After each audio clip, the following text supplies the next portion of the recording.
2 formal طور پر صلح کی گئی اور 2 انفارمل طور پر صلح کی گئی۔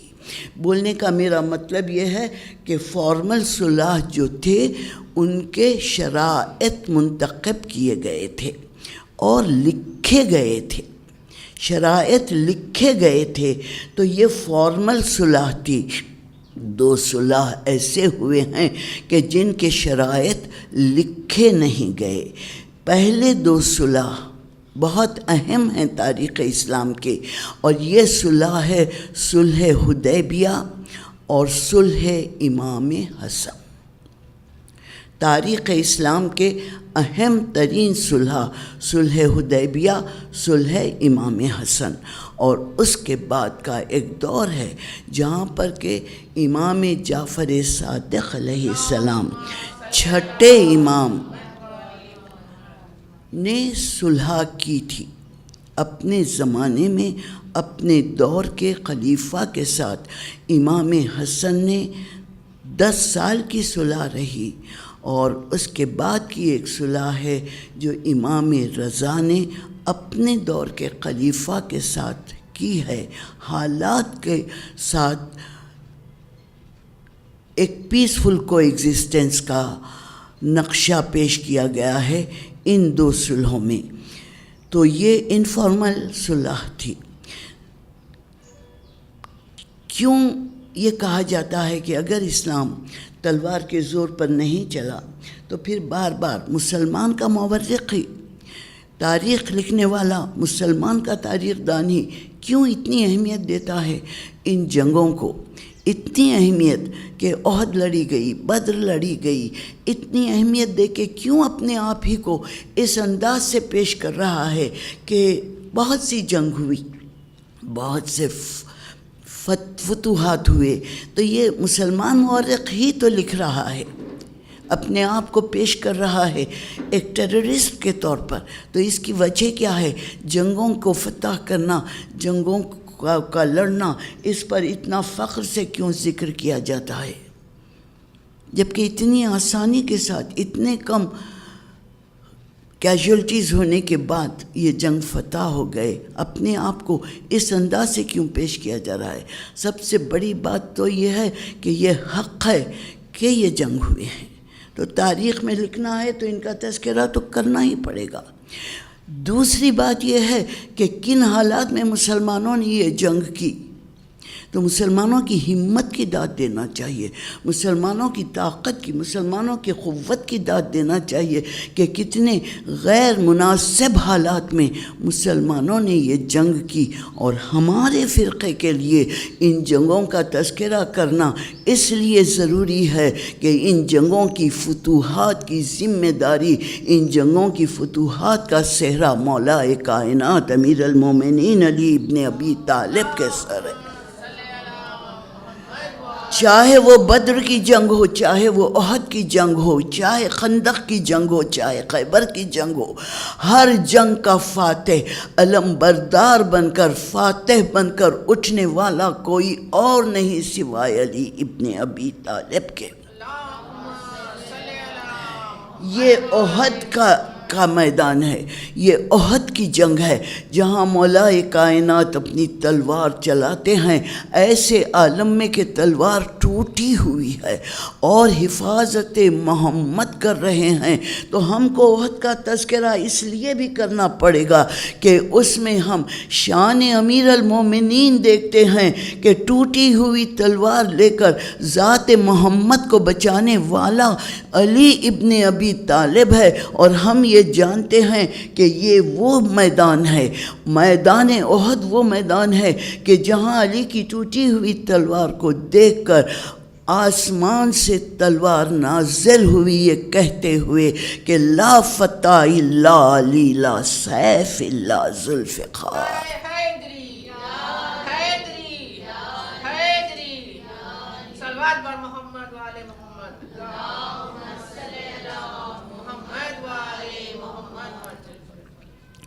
سلامت رہو، خوش و آباد رہو۔ یہ نعرے صحن خانہ کعبہ میں لگانا، حرم محترم حسین میں لگانا، نجف اشرف میں لگانا، دوستو تذکرہ جنگوں کا ضروری ہے، تاریخ کے پردے میں چھپا نہیں سکتے۔ مورخ نے لکھ دیا اور حالات نے بتلایا کہ ان جنگوں کا تذکرہ ہم کو پہنچاتا ہے اس مرکز تک جس کا نام علی ہے۔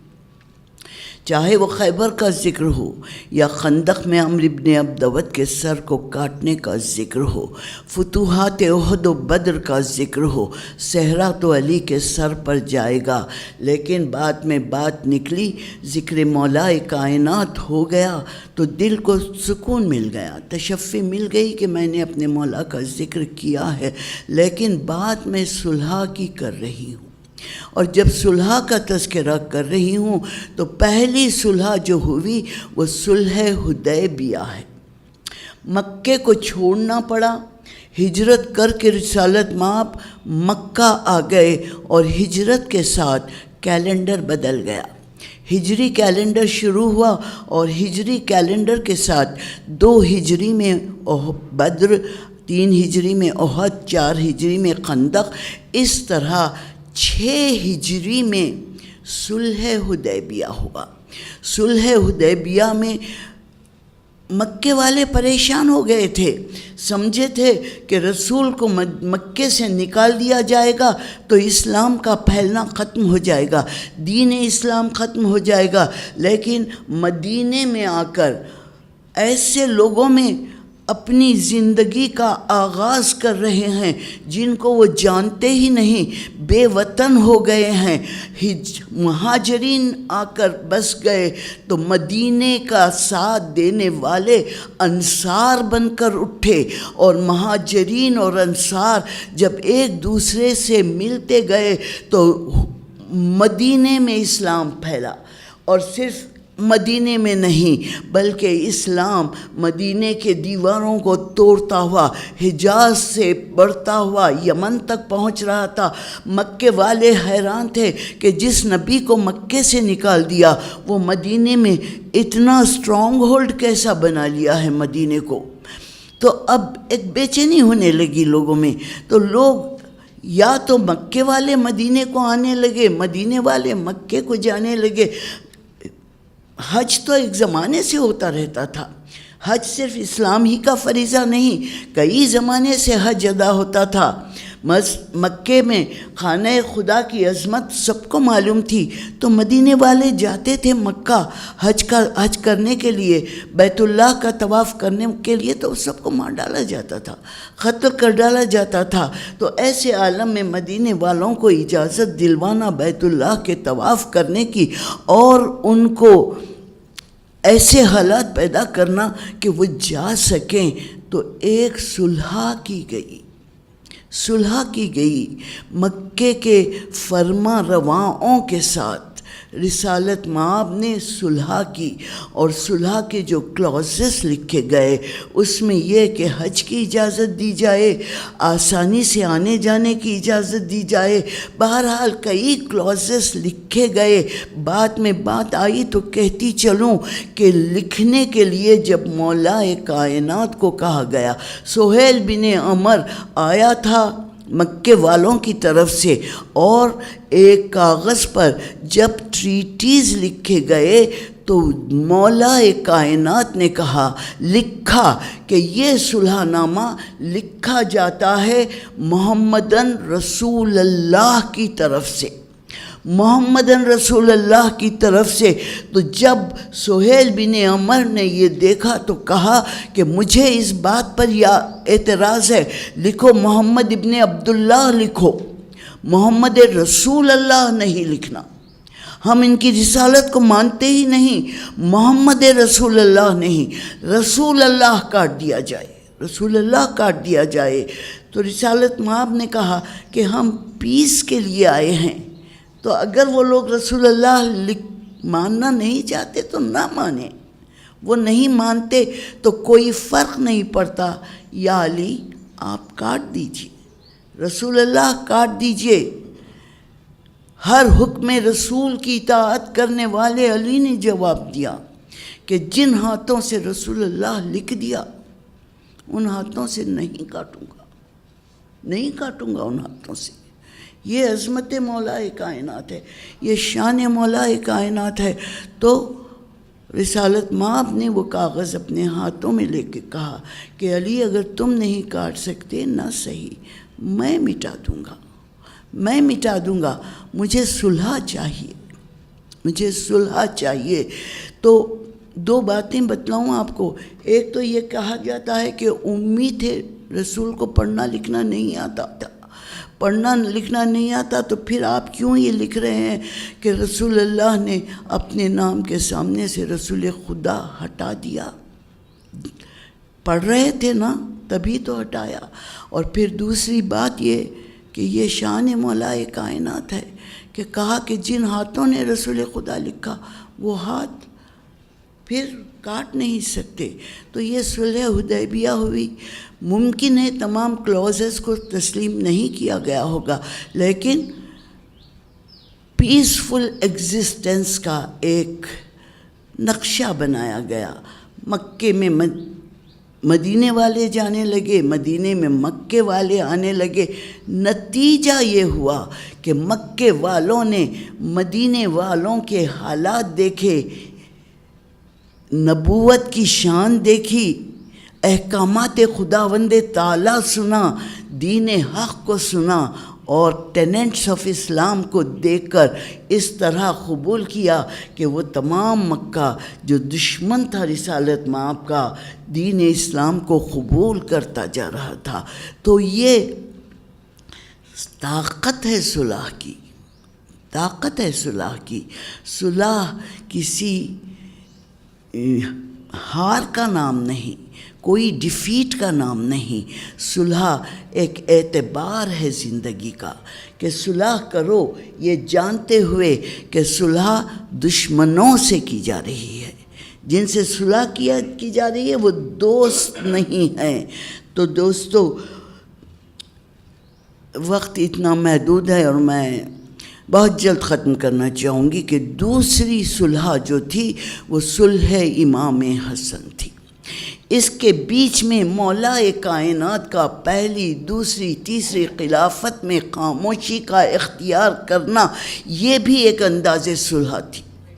علی کا ایک انداز صلح یہ بھی تھا کہ خلافت لے لو بشکل سلطنت، بشکل حکومت، لیکن اسپریچول لیڈر میں ہوں، ورنہ دوسروں کو یہ کہنا نہیں پڑتا کہ اگر علی نہ ہوتے تو ہمارے مقدمات حل نہیں ہوتے، ہمارے مشکلات حل نہیں ہوتے۔ یہ ایک پیسفل کو ایگزسٹنس تھا۔ تو یہ بھی ایک صلح تھی مولا کائنات کی۔ یہ جہاد نہیں، علی نے تلوار نہیں اٹھائی۔ ایک حد تک 3 خلافتوں کے دور میں علی نے تلوار نہیں اٹھائی، اور 3 خلافتوں کو راشدین کے خلافت کہا گیا، اور اس کے بعد مولا کائنات کو کتنا کم وقت ملا، صرف 4 سال کا وقت خلافت میں، اور کتنے منصوبے تھے مولا کائنات کے جو اگر عمل میں لائے جاتے تو آج تاریخ اسلام کا رنگ ہی کچھ اور ہوتا۔ لیکن بڑی کوشش کی گئی کہ علی کو جنگوں میں الجھا دیا جائے، ان منصوبوں کو قائم کرنے کا وقت ہی نہیں ملا مولا کائنات کو، اور اس طرح 41 ایئرز گزر گئے کہ اسے صلح کہہ لیجئے یا کچھ بھی کہہ لیجئے، لیکن جب بعد مولا کائنات امام حسن وارث مسند محمد بنے تو اس وقت تک صفین کی جنگ ہو چکی تھی، اور 2 حکومتیں رائج ہو چکی تھیں، ایک دمشق میں بنی امیہ کی حکومت اور ایک مدینے میں بنی ہاشم کی حکومت۔ اور ان 2 حکومتوں میں ظاہر ہے کہ معاویہ خلیفہ وقت ہے، اور اس خلیفہ کی طاقت بہت زیادہ تھی، اور جب اس طاقت کی بنا پر شام میں، حلب میں شیعان علی پر دشمنی کی وجہ سے قتل کیا جا رہا تھا، سنت محمد کو تبدیل کر دیا گیا تھا، بیت المال پر اسراف کیا جا رہا تھا۔ ایسے حالات میں امام حسن فروکش ہوئے مسند محمد پر، لیکن امام حسن کو ایسا دور ملا تھا کہ جس مشکل کا اندازہ ہم کر ہی نہیں سکتے۔ آج مورخ بنی امیہ کے مورخ نے جو کتابیں لکھ دی، ان کتابوں کو پڑھ کر ہم امام حسن کو ایویلیویٹ کرنے کی کوشش کرتے ہیں۔ اماموں میں سب سے مظلوم امام حسن تھا۔ آج ہم جانتے ہیں کہ میڈیا کتنا پاورفل ہوتا ہے۔ میڈیا جو چاہے لکھ دے سکتا ہے، جس طرح چاہے تاریخ کو بدل دے سکتا ہے۔ بنی امیہ کے ہاتھ میں قلم ہے، 15,000 ممبروں سے اہل بیت کے شان میں گستاخیاں کی جا رہی ہیں، اہل بیت کو سب و شتم کیا جا رہا ہے، برا بھلا کہا جا رہا ہے۔ واجب تھا نماز جمعہ کے خطبے کے بعد ہر ایک پر واجب تھا، خطبہ دینے والے خطیب پر، کہ علی کی شان میں گستاخیاں کی جائیں۔ یہ سب و شتم تھا، یہ حالات تھے جو امام حسن کو ان حالات سے گزرنا پڑ رہا تھا۔ تو ان حالات میں جب ایک طریقہ بین طریقہ اختیار کیا گیا کہ ہم صلح کر لیں گے، اس کا مطلب یہ نہیں کہ امام حسن نے دوستی کا ہاتھ بڑھایا۔ صلح دوستوں سے نہیں ہوتی، دوستوں سے دوستی ہوتی ہے، دشمنوں سے صلح ہوتی ہے۔ تو جب یہ صلح کی گئی تو امام حسن دشمنوں سے صلح کر رہے تھے، اور وہ بھی ایک پیسفل کو ایگزسٹنس کے لیے۔ یہ پہلا دور تھا خلافت کا، جس میں خلافت اور حکومت کو ایک کیا گیا، اسپریچویلٹی کو الگ کیا گیا۔ امام حسن اسپریچول لیڈر بن گئے اور معاویہ پولیٹیکل لیڈر تھے۔ تو خلیفہ پولیٹیکل لیڈر ہو گئے اور اسپریچول لیڈر امام حسن۔ اور جو صلح کے شرائط لکھے گئے، ان میں کچھ شرائط آپ کے سامنے پیش کروں۔ پہلی شرط یہ تھی کہ خلیفہ وقت پر لازم ہوگا کہ سنت رسول اور قرآن پر عمل کرے۔ یہ کلاس بتلا رہا ہے کہ سنت رسول بھلا دی گئی تھی، احکامات قرآن بھلا دیے گئے تھے۔ تو امام حسن نے شرط رکھی، پہلی شرط کہ سنت رسول اور قرآن کے احکامات پر عمل کیا جائے۔ دوسری شرط یہ تھی کہ وہ مظالم جو شیعان علی پر کیے جا رہے ہیں، وہ مظالم بند کر دیے جائیں۔ تیسری شرط یہ تھی کہ وہ سب و شتم بند کر دیا جائے جو میرے بابا علی پر کیے جا رہے ہیں، سب و شتم بند کر دیے جائیں۔ چوتھی شرط یہ تھی کہ بیت المال میں امام حسن کا بھی حصہ رہے گا جو غریبان مدینہ میں تقسیم کیے جائیں گے۔ اور پانچویں شرط یہ تھی کہ بعد خلیفہ وقت خلافت امام حسن کو لوٹا دی جائے گی، یا ان کے بعد امام حسین کو لوٹا دی جائے گی۔ اب ان تمام شرائط پر تفصیل سے گفتگو کرنا نہیں، لیکن آپ مجھ سے بہتر جانتے ہیں کہ ان شرائط میں سے کسی شرط پر پورا نہیں اترا گیا۔ خاموشی اختیار کی گئی، تھوڑی دن تک سکون رہا۔ 10 برس تک امام حسن رہے مدینے میں۔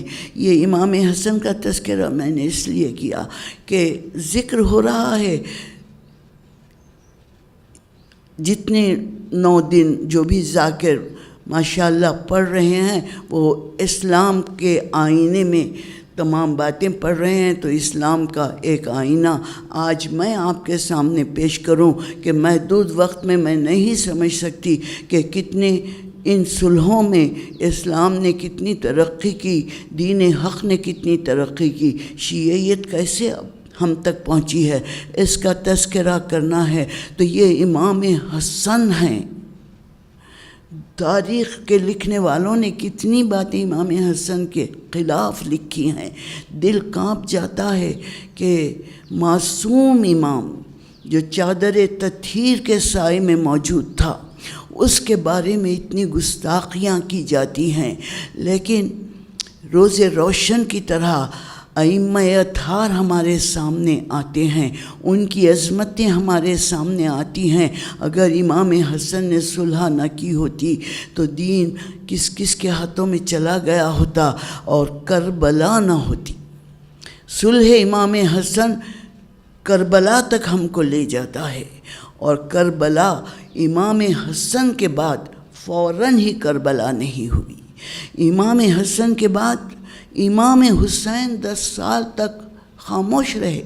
وہی پالیسی جو بابا نے اختیار کی تھی، وہی پالیسی جو امام حسن نے اختیار کی تھی، وہی پالیسی امام حسین کی تھی، اور امام حسین مدینے میں خاموش بیٹھے ہوئے تھے اور آخری سانس تک خاموش رہتے۔ اگر یزید نے سوال بیعت نہ کیا ہوتا، صلح کرنا اور ہے، سوال بیعت کرنا اور ہے، سوال بیعت کرنا اور ہے۔ یہ سوال بیعت تھا جو ٹریگر کر رہا ہے واقعہ کربلا کو۔ اگر بیعت کا سوال نہ اٹھتا تو کربلا نہیں ہوتی۔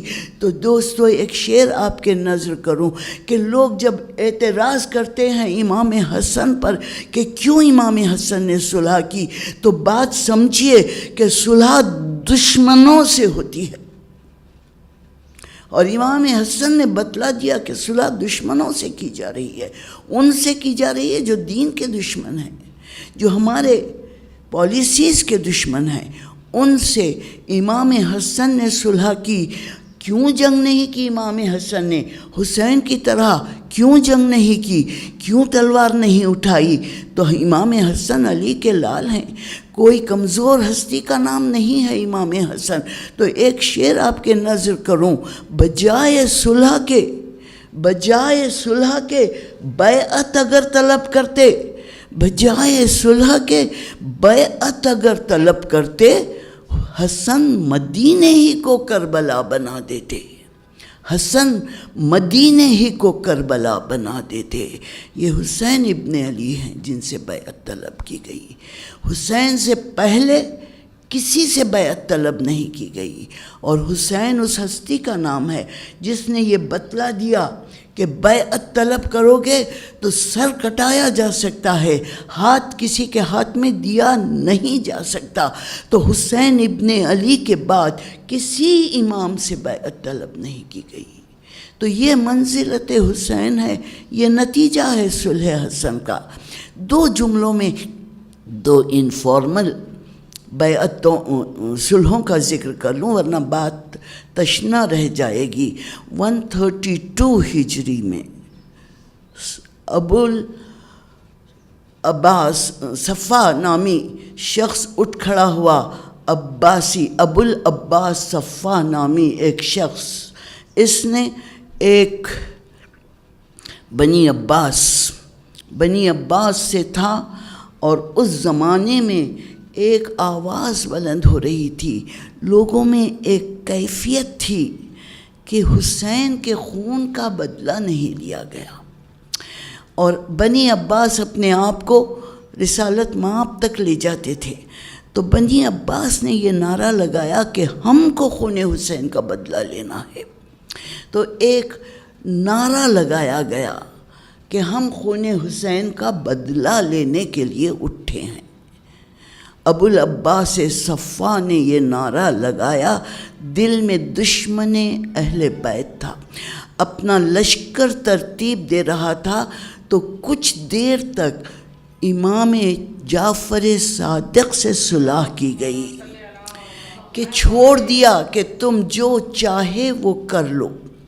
چوتھے امام نے دعاؤں کے ذریعے صراط مستقیم بتلائی۔ پانچویں امام نے علم کو جمع کر کر کے صراط مستقیم بتلائی۔ چھٹے امام نے علم کا مدرسہ جاری کیا۔ اربنائزیشن کے باوجود، شہریں آباد ہو جانے کے باوجود، آج بھی مدینہ منورہ میں مدرسہ جعفر صادق علیہ السلام موجود ہے، اور لوگ جا کر زیارت کرتے ہیں۔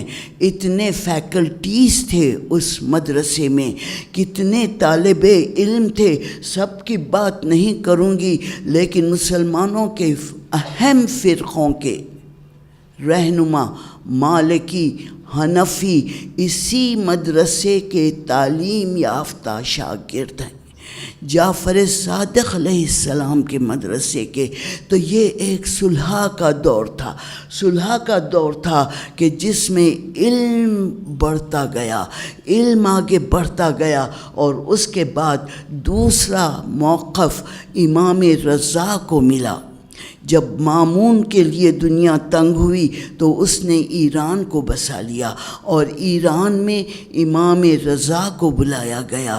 یہ ایک قدم تھا صلح کی طرف، یہ امام رضا کی صلح تھی جو ایران تک امام رضا پہنچے، اور امام رضا نے شیعیت کو اتنا فروغ دیا کہ جہاں جہاں شیعوں پر ظلم کیا جا رہا تھا، امام نے کہا ہجرت کرو اور ایران کی طرف آ جاؤ۔ تو یہ ایک نقشہ تھا، یہ ایک نقشہ تھا صلح کا۔ عزیزان گرامی، جہاں ہم جہاد کے بارے میں، جنگوں کے بارے میں کہتے ہیں، احد کے، بدر کے، خندق کے بارے میں کہتے ہیں، وہاں ہمیں ان صلحوں کا تذکرہ کرنا چاہیے کہ ان صلحوں کی وجہ سے اسلام پھیلا ہے۔ اسلام نام ہے صلح کرنے والی قوم کی، اسلام صلح کا قائل ہے، پیسفل کو ایگزسٹنس کا، کہ جس میں قرآن کی آیت ہے لکم دینکم ولی دین، تم ان کا دین ان کے لیے، ہمارا دین ہمارے لیے۔ ہم کو یہ بھی سورہ بقرہ کی ایک آیت ہے، لا اکراہ فی الدین، لا اکراہ فی الدین قد تبین الرشد من الغی فمن یکفر بالطاغوت یؤمن باللہ فقد استمسک بالعروۃ الوثقی لا انفصام لہا، اللہ السمیع العلیم۔ پروردگار کہہ رہا ہے لا اکراہ فی الدین، دین میں کوئی جبر نہیں۔ دین ایک ایسا ایسپیکٹ ہے انسان کی زندگی کا کہ اس کو پورا پورا اختیار ہوتا ہے کہ جو عقیدہ چاہے قبول کرے۔ یہاں تک کہ اگر کوئی ایتھیسٹ بھی ہے، اللہ کے وجود کو بھی تسلیم نہیں کرتا، تو یہ اس کا اختیار ہے، اس کا اختیار ہے، رہنے دو، جی لینے دو۔ پروردگار کہتا ہے کہ لکم دینکم ولی دین، تمہارا دین تمہارے ساتھ، ان کا دین ان کے ساتھ، تمہاری ذمہ داری ختم ہو گئی اس وقت جب کہ تم نے رشد و ہدایت کا راستہ بتلا دیا۔ یہ ہدایت کا راستہ ہے، یہ گمراہی کا راستہ ہے، رشد ہے، گمراہی ہے۔ فقط آسانی کے لیے ہم نے ایک عروۃ الوثقی بنا دیا، ایک ایسا سلسلہ بنا دیا جو اللہ تک تم کو لے جاتا ہے، اور اس عروۃ الوثقی کو، اللہ کی اس زنجیر کو تھام لو۔ اب ہم نہیں کہہ سکتے کہ کس کس کے پاس اللہ کی کون کون سی زنجیریں ہیں، لیکن ہم یہ جانتے ہیں کہ ہمارے پاس پروردگار عالم نے وہ عروۃ الوثقی کی ہدایت فرمائی ہے جس کی ہر کڑی ایک دوسرے سے ملتے ہوئے جب 14 کڑیاں بناتی ہیں تو زمان رسالت یہ آواز دیتا ہے ہمارا اول بھی محمد، ہمارا آخر بھی محمد، ہمارا اوسط بھی محمد۔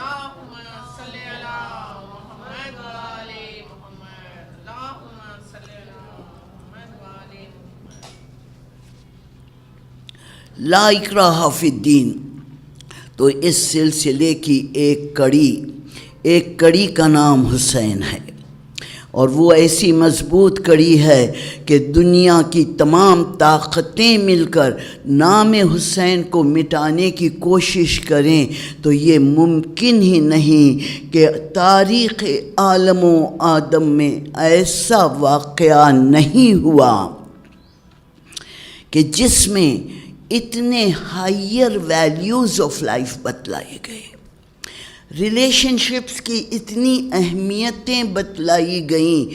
یہ واقع کربلا ہے جو تزکیۃ النفس کا سامان فراہم کرتا ہے، یہ وہ مدرسہ ہے، یہ وہ پلیٹ فارم ہم کو ملا ہے کہ جب تک مجالس حسین ہوتے رہیں گے انسان کی عظمتوں کا تذکرہ ہوتا رہے گا، انسان کی بلندیوں کا ذکر ہوتا رہے گا۔ تو دوستو، ہائیر ویلیوز آف لائف کا جب میں ذکر کر رہی ہوں تو میدان کربلا کے ایک مختصر سے واقعے کا تذکرہ کر کے مجلس کو تمام کر دوں کہ حسین کربلا پہنچ رہے ہیں، کوفہ قریب ہے، کوفہ آ رہا ہے تو سامنے سے ایک لشکر کثیر نے آ کر حسین کا راستہ روکا۔ لشکر کا سردار حر ہیں، حر آگے بڑھتے ہیں، لگامیں حسین کے گھوڑے کی لگام پر ہاتھ ڈال کر کہتے ہیں کہ فرزند فاطمہ رک جائیے، میں آپ کو کوفہ جانے نہیں دوں گا، آپ کو اپنا راستہ پلٹنا ہوگا۔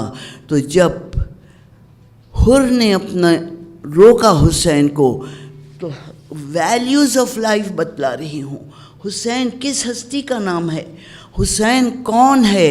ایک بار حر کے سوال کا جواب دینے والے حسین نے کہا کہ حر تمہیں جو کچھ کہنا ہے وہ بعد میں کہہ لو، ہم بعد میں بیٹھ کر گفتگو کریں گے، سب سے پہلے تو میں یہ دیکھ رہا ہوں کہ تیرا لشکر پیاسا ہے۔ حر تیرا لشکر پیاسا ہے، پانی پلا دے، پہلے پانی پلا دے۔ حر کے لشکر میں پانی نہیں تو کیا حسین اپنے ساتھ سمندر لے کر چل رہے تھے؟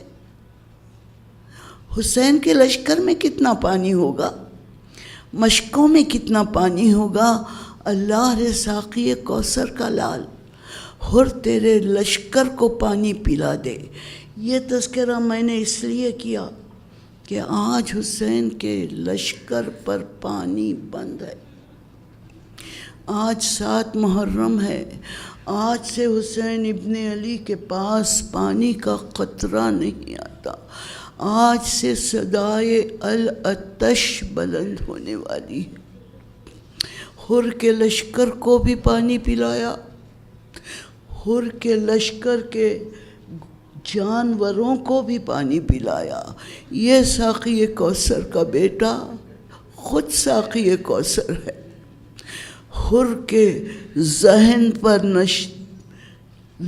چھپ گیا یہ واقعہ، حسین حر بھلا نہیں سکے اس بات کو کہ کس طرح پانی پلایا گیا ہے، لیکن مال دنیا کی ہوس ابھی دماغ پر چھائی ہوئی تھی۔ حر لے کر چلے حسین ابن علی کو، کربلا میں لانے والی ہستی کا نام حر ہے، فرات سے خیمے اٹھانے کا حکم دینے والے کا نام حر ہے، لشکر حسین پر پانی بند کر دینے والے کا نام حر ہے۔ لیکن حق اور باطل کے درمیان تصفیہ کرنے کے لیے صرف ایک لمحے کی ضرورت ہوتی ہے، ایک لمحے میں انسان ادھر سے ادھر ہو جا سکتا ہے، وہ ایک شب عاشور۔ ایک شب عاشور حر پھرتے رہے اپنے خیمے میں، کبھی ادھر کبھی ادھر، اور جب نماز صبح پڑھ لی تو ایک بار خیمے کے باہر نکلے، بیٹا بھی چلا، غلام بھی چلا پیچھے پیچھے۔ عمر سعد کے خیمے میں آئے تو ایک بار عمر سعد گھبرا گیا، کہا حر کیا ہو گیا، ایک رات میں کیا ہو گیا، تمہارا چہرہ زرد زرد ہے، تمہاری بدن کی ہڈیاں لرز رہی ہیں۔ حر نے کہا کہ عمر سعد میں کیسا بھی ہوں چھوڑ دے، میں تجھ سے کچھ سوال کرنے کے لیے آیا ہوں، بس میرے سوال کا جواب دے دے۔ کہا کیا پوچھ رہے ہو اے حر، کیا پوچھنا چاہتے ہو؟ کہا اے عمر سعد، میرا بس ایک سوال ہے، کیا تیرے لشکر کے سپاہیوں نے پانی پی لیا؟ پانی پی لیا؟ عمر سعد نے جواب دیا اے حر، پانی تو حسین کے لشکر پر بند ہے، ہم پر نہیں۔ کہا میرا دوسرا سوال، کیا حسین کے لشکر کے جانوروں نے پانی پی لیا؟ کہا میرا جواب وہی ہے حر، پانی ہم پر بند نہیں ہے، سب پانی پی رہے ہیں۔ کہا آخری سوال کا جواب دے دے اے عمر سعد، کیا وہ آوازیں سن رہا ہے؟ فضاؤں میں دور سے چھوٹے چھوٹے بچوں کی آواز آ رہی تھی، العطش العطش العطش۔ عمر سعد کا جواب سنو گے عزادارو، کیا جواب دیا گیا؟ کہا کہ اے حر، وہ تو حسین کے بچوں کی آواز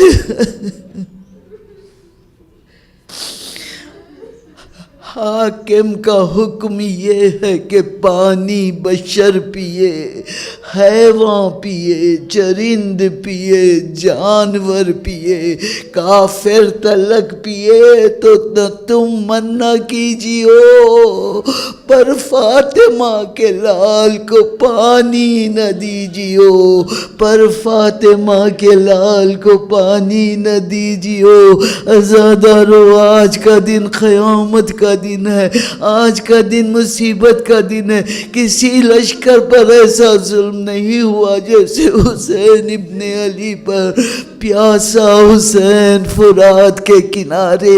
بس مجلس کو تمام کروں کہ جب حسین کے پاس حر آ گئے، کہا آقا میرے بیٹے کو جنگ کی اجازت دے دیجئے، میں بیٹے کا غم اٹھا کر اس دنیا سے جانا چاہتا ہوں۔ حر کے بیٹے کو جب اجازت مل گئی، شجی باپ کا بیٹا لڑتے ہوئے زمین پر گرا اور کہا بابا میری مدد کو آئیے۔ جوان بیٹے نے آواز دی تھی تو حر تلوار چلاتے ہوئے تلاش کرتے ہوئے جب بیٹے کے لاشے پر پہنچے تو دیکھا کہ حر سے پہلے حسین پہنچ چکے تھے۔ حر کے بیٹے کا سر حسین کے آغوش میں تھا۔ ایک بار حسین نے ہاتھ اٹھا کر کہا اے حر میرے حق کا واسطہ رک جا، ایک قدم آگے نہیں بڑھنا، حر میرے حق کا واسطہ رک جا۔ حر رک تو گئے لیکن پوچھا کہ مولا کیوں روک رہے ہو؟ میرا بیٹا آخری سانسوں میں مجھے آواز دے رہا ہے۔ کہا حر شریعت محمد میں منع ہے، شریعت محمد میں منع ہے کہ کوئی باپ اپنے بیٹے کو مرتے ہوئے دیکھے۔ تیرا بیٹا مر رہا ہے، آگے مت بڑھنا۔ حر رک گئے، بیٹے کو مرتے ہوئے نہیں دیکھا۔ میں کہوں عزادارو، کون ہے جو وقت عصر حسین کو روکے؟ آگے آگے قدم بڑھاتے جا رہے ہیں، کوئی روکنے والا نہیں۔ میں کہوں اکبر، اکبر خدا کے واسطے کروٹ بدل تو لو، اکبر خدا کے واسطے کروٹ بدل تو لو۔ شاہ امم نہ دیکھ لے زخم جگر کہیں، شاہ امم نہ دیکھ لے زخم جگر کہیں۔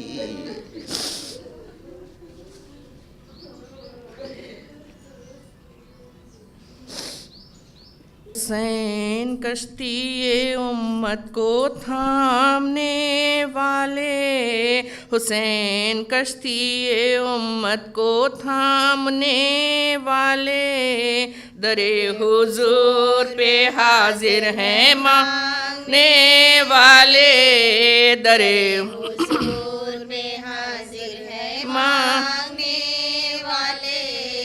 حسین بگڑے مقدر سنوارنے والے، حسین گرتے ہو کو سنبھالنے والے، حسین آئی بلاؤں کو ٹالنے والے، حسین کشتی امت کو تھامنے والے، در حضور پر حاضر مانگنے والے، وفور فکر سے اب دم لبوں پہ آیا ہے، حسین آپ نے لاکھوں کا گھر بنایا ہے، ہجوم غم سے اندھیرا نظر میں چھایا ہے، حسین کشتی امت کو تھامنے والے، در حضور پہ حاضر ہے مانگنے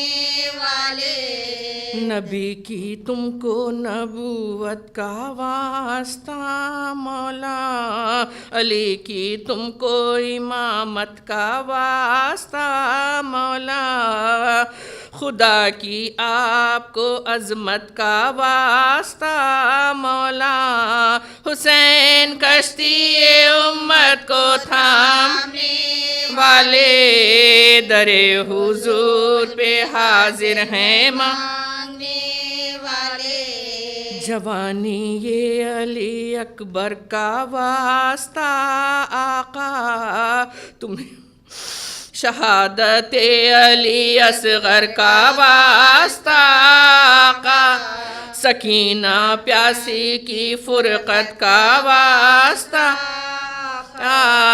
حسین کشتی امت کو تھامنے والے، در حضور پہ حاضر ہے مانگنے والے، تمہیں مشیت خالق ہو اور کس سے کہیں، کہاں تلک غم ہو اندو ہو اپنے دل پہ سہیں، بحق زینب و کلثوم بگڑے کام بنے، حسین کشتی امت کو تھامنے والے، در حضور پہ حاضر ہے مانگنے والے، تمہیں تو بگڑے مقدر بنانے والے ہو، تمہیں تو رنج و علم سے چھڑانے والے ہو، گلے مراد کو دامن سے بھرنے والے ہو، حسین کشتی امت کو تھامنے والے، در حضور پہ حاضر ہے مانگنے والے، بہت ہی قلب شکستہ ہے نا امیدی سے، ہزاروں ٹھوکریں کھائی ہیں بد نصیبی سے، بدل دیں آپ مقدر کو خوش نصیبی سے، حسین کشتی امت کو تھامنے والے، در حضور پہ حاضر ہیں مانگنے والے، در حضور پہ حاضر ہیں مانگنے والے، زینب کی یہ فریاد تھی عباس نہ لوٹے، زینب کی یہ فریاد تھی عباس نہ لوٹے، دن ڈھل گیا شام آ گئی عباس نہ لوٹے، زینب کی یہ فریاد تھی عباس نہ لوٹے، زینب کی یہ فریاد تھی عباس نہ لوٹے، مشکی سا رکھے دوش پہ سج دھج کے گئے تھے، مشکی سا رکھے دوش پہ سج دھج کے گئے تھے، دریا کی نظر کھا گئی عباس نہ لوٹے، زینب کی یہ فریاد تھی عباس نہ لوٹے، زینب کی یہ فریاد تھی عباس نہ لوٹے، طرف نظر کیے بیٹھے تھے بچے، دریا کی طرف نظر کیے بیٹھے تھے بچے، ایک آس تھی جاتی رہی عباس نہ لوٹے، زینب کی یہ فریاد تھی عباس نہ لوٹے، زینب کی یہ فریاد تھی عباس نہ لوٹے، معصوم پہ کم تو نہ تھی پانی کی مصیبت، معصوم پہ کم تو نہ تھی پانی کی مصیبت، ایک اور قیامت ہوئی عباس نہ لوٹے، زینب کی فریاد تھی عباس نہ لوٹے، زینب کی یہ فریاد تھی عباس نہ لوٹے، تم تو میری آواز پہ آ جاتے تھے بھیا، تم تو میری آواز پہ آ جاتے تھے بھیا، یہ کس کی نظر کھا گئی عباس نہ لوٹے، زینب کی یہ فریاد تھی عباس نہ لوٹے، زینب کی یہ فریاد تھی عباس نہ لوٹے، اب قیدی بنا کر ہمیں لے جاتے ہیں آداب، اب قیدی بنا کر ہمیں لے جاتے ہیں آداب، بازو میں رسن بندھ گئی عباس نہ لوٹے، زینب کی فریاد تھی عباس نہ لوٹے، زینب کی یہ فریاد تھی عباس نہ لوٹے، دو ہاتھ تڑپنے لگے دریا کے کنارے، دو ہاتھ تڑپنے لگے دریا کے کنارے، زینب نے کہا جس گھڑی عباس نہ لوٹے، زینب کی فریاد تھی عباس نہ لوٹے، زینب کی یہ فریاد تھی عباس نہ لوٹے، دن ڈھل گیا شام آ گئی عباس نہ لوٹے، زینب کی یہ فریاد تھی عباس نہ لوٹے، زینب کی یہ فریاد تھی عباس نہ لوٹے، حسین حسین حسین حسین یا علی یا علی عباس عباس عباس معصوم معصوم معصوم مظلوم مظلوم مظلوم حسین حسین حسین حسین حسین یا امام. السلام علیکم یا مولاي یا ابا عبداللہ، السلام علیکم یا ابن رسول اللہ، السلام علیکم یا ابن امیر المومنین سید الوسیین، السلام علیکم یا ابن فاطمۃ الزہرا سیدۃ النساء العالمین، وعلی الارواح التي حلت بفنائک علیک منی سلام اللہ ابدا ما بقیت وبقی اللیل والنہار ولا جعلہ اللہ آخر العہد منی لزیارتکم. سب ساتھ پڑھیں. السلام علی الحسین وعلی علی ابن الحسین وعلی اولاد الحسین وعلی اصحاب الحسین. السلام علی الحسین وعلی علی ابن الحسین وعلی اولاد الحسین وعلی اصحاب الحسین. السلام علی الحسین وعلی علی ابن الحسین وعلی اولاد الحسین وعلی اصحاب الحسین وعلی اخی الحسین سیدی و مولاي ابو الفضیل عباس ابن امیر المومنین. السلام علیکم جمیع شہداء کربلا، السلام علیکم ورحمۃ اللہ وبرکاتہ. السلام علیکم یا مولاي یا غریب الغرباء، السلام علیکم یا معین الضعفاء والفقراء، السلام علیکم یا شمس شموس وانیس النفوس یا ایہا المدفون بارض طوس، السلام علیکم یا سلطان ابو الحسن علی ابن موسی رضا روحی و جسمی لک الفدا. السلام علیکم ورحمۃ اللہ وبرکاتہ. السلام علیکم یا مولا یا صاحب العصر والزمان. السلام علیکم یا امام انس والجان. السلام علیکم یا شریک القرآن مظہر الایمان. الامان الامان الامان. جل اللہ تعالی فرجک وسہل اللہ تعالی مخرجک وظہورک. السلام علیکم ورحمۃ اللہ وبرکاتہ. اللہم صلی اللہم صلی علی محمد وآل محمد. اللہم صلی علی محمد وآل محمد.